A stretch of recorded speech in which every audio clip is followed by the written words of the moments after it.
If the Germans capture this city, the entire country will collapse. I want our boys to resist.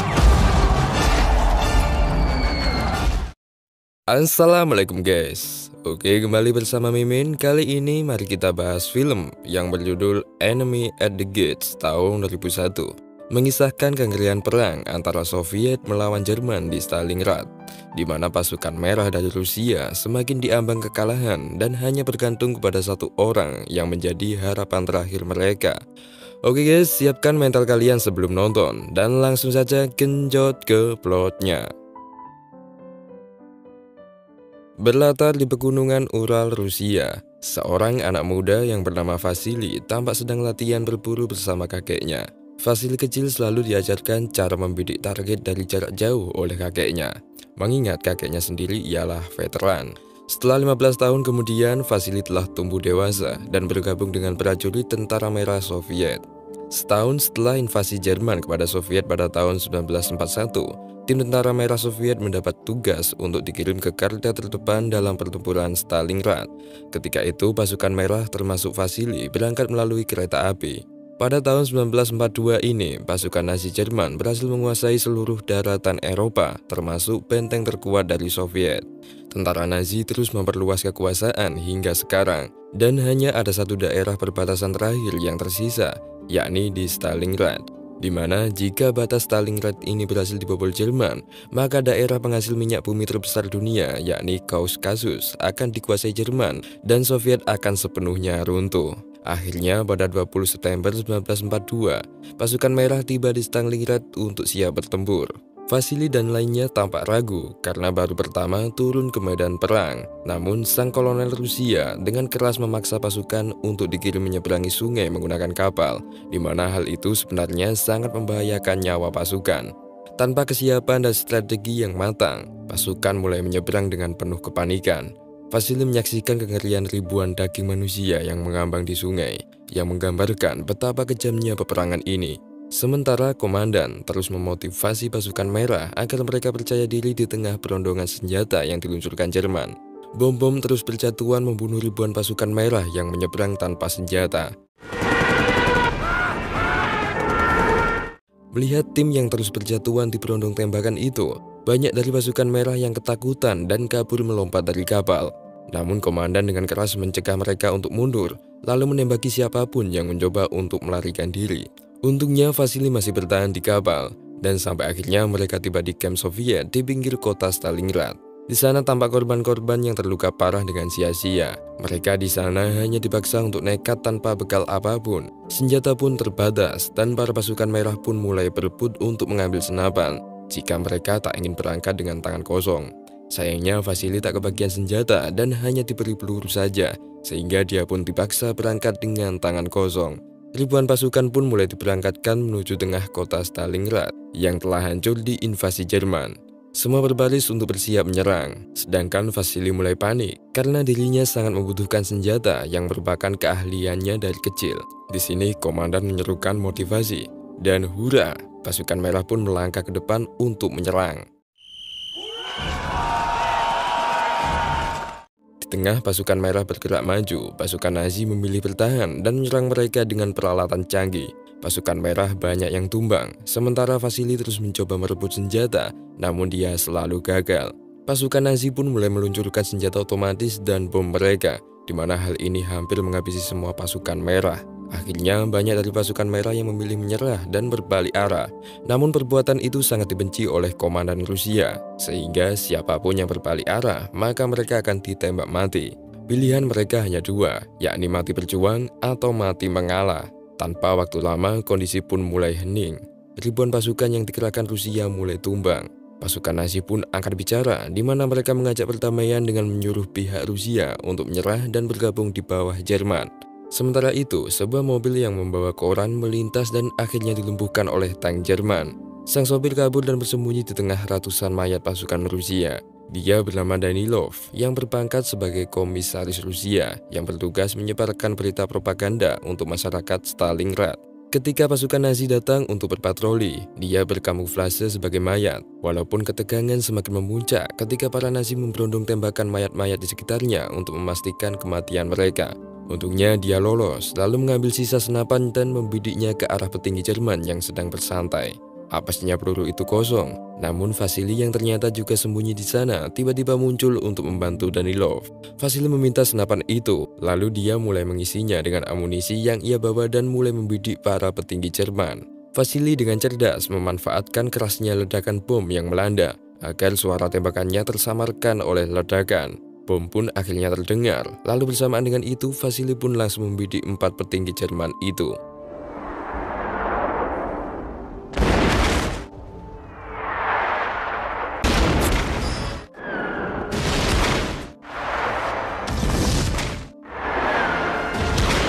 Danilov pun tergagum melihat keahlian Vasili. Berkat dirinya, para Jerman terpaksa mundur karena tewasnya para petingginya.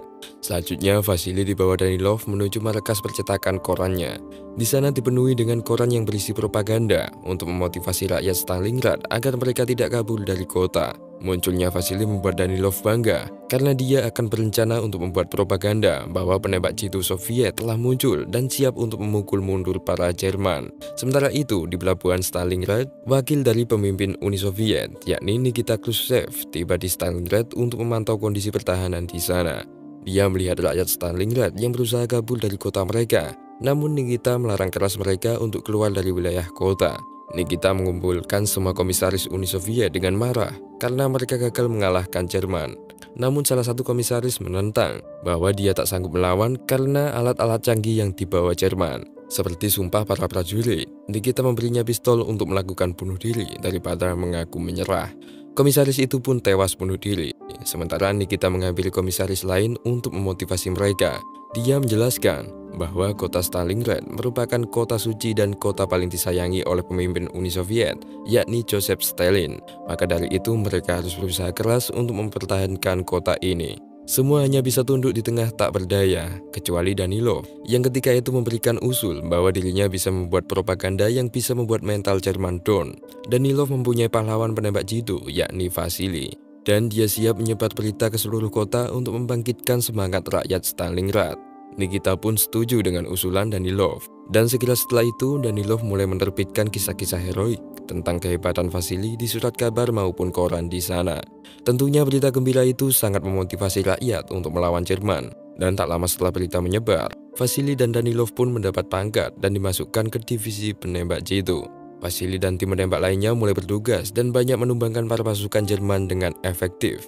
Ketika itu Vasili bertemu bocah bernama Sasha, lalu dia mengajak Vasili ke rumahnya. Keluarga Sasha juga sangat berterima kasih dengan Vasili dan memanggilnya sebagai pahlawan Soviet. Danilov tiba-tiba datang ke rumah Sasha untuk memantau Vasili, dan mereka pun bergabung bersama keluarga untuk istirahat sejenak.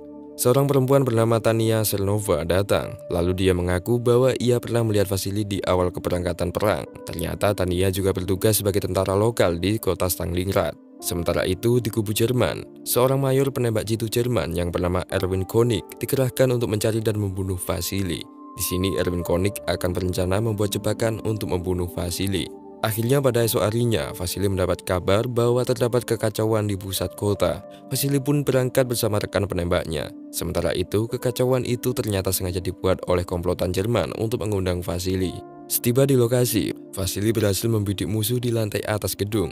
Yang ternyata itu hanyalah manekin yang sengaja dibuat oleh Erwin Konig untuk mengundang Vasili ke dalam. Vasili dan rekannya OTW ke dalam gedung bersamaan dengan suara tembakan yang semakin ramai. Mereka berhasil memasuki ruangan dan mulai melacak musuh dengan penuh ketelitian. Bersamaan dengan itu, Erwin Konig yang telah menanti mulai memantau Vasili untuk siap membidiknya. Di tengah pemantauan, rekan Vasili menemukan patung manekin yang didesain seperti musuh. Lalu dengan cepat mereka pun menyadari bahwa mereka sedang masuk ke dalam perangkap musuh. Vasili memperingatkan agar tetap stay di posisi persembunyian mereka. Tak hanya itu, Vasili juga menemukan sebatang rokok milik Jerman yang belum padam, di mana dia mengklaim bahwa musuh di sekitarnya bukanlah orang biasa. Tak lama kemudian, pesawat Jerman tiba-tiba meluncurkan bom untuk meratakan kota, di mana hal itu membuat rekan Vasili takut. Vasili mencegahnya untuk kabur, karena itu hanyalah sandiwara Jerman agar mereka keluar dari persembunyian. Namun rekan Vasily tetap ngotot untuk kabur, sehingga dengan cepat Erwin Koenig pun langsung membidiknya tepat sasaran. Sementara Vasily tetap bertahan di tempat perlindungan sehingga dia selamat. Vasily berhasil lolos dan kembali ke kamp Danilov. Di sana Danilov memberikan informasi bahwa sosok penembak jitu terkemuka dari Berlin, Jerman telah dikirim untuk memburunya. Danilov terus memotivasi Vasily agar dia bisa mengalahkan Erwin Koenig karena masa depan Soviet hanya bergantung pada para penembak jitu seperti Vasily. Mengetahui bahwa Jerman telah meluncurkan joki sniper terbaik mereka, Danilov pun mengundang mantan siswa dari Erwin Koenig, yakni bernama Koulikov, untuk membantu Vasily melumpuhkan Erwin Koenig. Koulikov mengaku bahwa dirinya pernah belajar senapan kepada Koenig dan ia juga tahu metode serta kelemahan Erwin Koenig. Di camp, Tania juga menyambut Vasily dengan bahagia. Diketahui bahwa Tania telah diangkat sebagai penyadap radio di camp. Nikita Khrushchev yang mendengar kehebatan Vasily langsung bertatap muka dengannya. Dia sangat bangga dan awak media pun terus menyoroti aksi heroik Vasily itu. Vasily pun mendapatkan penghargaan. Lalu Nikita Khrushchev terus memberinya motivasi dengan memperlihatkan foto dari pemimpin mereka, yakni Joseph Stalin. Beberapa hari setelah itu, Vasily mulai beroperasi dengan Koulikov untuk membidik semua musuh yang bersarang di Stalingrad. Tumbangnya puluhan prajurit Jerman yang secara misterius mengundang Erwin Koenig untuk bertempur. Erwin mengirimkan beberapa pasukan sebagai umpan untuk mengetahui posisi Vasily dan Koulikov. Ketika Vasily membidik umpan Koenig, posisinya pun diketahui oleh Koenig sehingga Koenig pun mulai memantau pergerakan mereka. Namun Koulikov segera menyadari bahwa posisi mereka pasti telah diketahui musuh, mengingat musuh baru selalu dikirim di tempat yang sama untuk memancing mereka. Dia memastikannya dengan membuat kepala palsu di jendela. Namun setelah beberapa kali menggerakkannya, tak ada juga tanda-tanda penembak sniper yang membidik. Jebakan Koulikov itu tentunya telah terbongkar oleh Koenig. Koenig sendiri tahu bahwa itu hanyalah kepala palsu, sehingga dirinya berdiam diri menunggu mereka berdua berpindah tempat. Sementara Koulikov terkecoh. Dia yakin bahwa wilayah itu telah bebas dari Koenig, sehingga dirinya berani beralih posisi. Namun Vasily membantahnya, mengingat dirinya pernah terkecoh dengan boneka palsu buatan Koenig. Vasily yakin bahwa Koenig pasti tahu rencana mereka, dan sekarang Koenig sedang memantau pergerakan mereka. Koulikov tak menghiraukan penjelasan Vasily, lalu dia langsung loncat menuju gedung berikutnya bersamaan dengan Vasily. Dan benar, Koenig pun langsung membidik mereka ketika loncat. Namun peluru hanya mengenai kepala Koulikov. Melihat itu mental Vasily pun kacau, karena baru pertama kali ia menemui penembak jitu yang bisa membidik target dengan cepat. Sementara itu, Nikita Khrushchev kembali mengambil Danilov untuk menekannya agar segera menyelesaikan pertempuran antar sniper itu. Nikita memerintahkan agar segera menghabisi para petinggi Jerman yang ada di Stalingrad sebelum peralatan perang Jerman semakin kuat. Danilov sendiri sangat tertekan dengan itu. Dia kemudian mengambil Tania yang ketika itu menjalankan tugasnya. Tampak di sini Danilov menyukai Tania dan berniat untuk mendekatinya. Namun sebaliknya, Tania malah ingin dipulangkan agar dia bisa berperang melindungi tanah kelahirannya. Selanjutnya, Danilov pun pergi menemui Vasily yang baru saja kehilangan Koulikov. Di sini Vasily mengaku bahwa dia tak sanggup lagi melawan Koenig. Ia merasa bahwa berita yang diluncurkan oleh Danilov itu sangatlah berlebihan, sehingga ia merasa tertekan dengan hal itu. Ia hanyalah pemburu dari pedalaman, bukan penembak jitu yang terlatih seperti di berita yang diedarkan. Namun Danilov terus memotivasinya dengan mengatakan bahwa Tania akan siap menemaninya. Danilov juga mengatakan bahwa Sasha, yakni bocah lelaki kemarin, mengaku pernah bertatap muka dengan Erwin Koenig dan dia bisa dimanfaatkan untuk informan. Mendengar itu, Vasily pun pergi menuju kediaman Sasha dan di sana dia bertemu dengan Tania yang telah dipulangkan. Tania pun sedikit curhat soal sedihnya kehidupan yang dia alami. Orang tuanya telah dibawa Jerman bersama warga yang lain yang telah menyerah. Jerman menjanjikan kebahagiaan terhadap warga, namun kenyataannya semua warga hasil invasi berakhir dieksekusi mati. Tania yakin bahwa kini orang tuanya telah mati dieksekusi oleh Jerman, sehingga dia sekarang bertekad untuk membalas dendam dengan turun ke medan pertempuran. Mendengar itu, Vasily pun memberikan senapan terbaik milik Koulikov kepada Tania untuk bekal peperangannya. Esok harinya, tampak Erwin Koenig yang sedang menyamar dan bertatap muka dengan Sasha. Di sini Koenig memberikan upah yang lumayan kepadanya, dengan syarat Sasha harus memberikan informasi soal keberadaan Vasily. Sasha menerima syarat itu, lalu dia membocorkan informasi soal keberadaan Vasily, di mana Vasily akan beroperasi di sebuah pabrik di pusat kota. Namun di sini Sasha memberikan beberapa petunjuk palsu kepada Koenig untuk menjebaknya. Diketahui bahwa Sasha telah menjadi agen ganda. Dia memberikan informasi kepada Koenig sekaligus kepada pihak Vasily. Akhirnya saat Vasily beroperasi, Koenig pun langsung stay di pabrik sesuai dengan petunjuk saja, bersamaan dengan pasukan Jerman yang semakin memperkuat alat tempur. Vasily dan rekannya pun berangkat ke pabrik untuk mencari posisi Koenig sesuai petunjuk Sasha juga, di mana Vasily bersiap untuk melumpuhkan Koenig dari belakang melewati saluran pipa pabrik. Sementara itu, Koenig yang tak kunjung mendapat target mendadak mendengar pergerakan dari dalam pipa. Koenig pun menyadari bahwa terdapat musuh yang menyelinap dari sampingnya, sehingga dengan cepat ia langsung memantau ujung pipa. Sesaat kemudian Vasily dan rekannya pun keluar, namun naasnya temannya terbidik oleh Koenig sehingga dia tewas. Vasily kehilangan senapannya sehingga dirinya pun kerepotan untuk mengambil senapan tepat di depannya.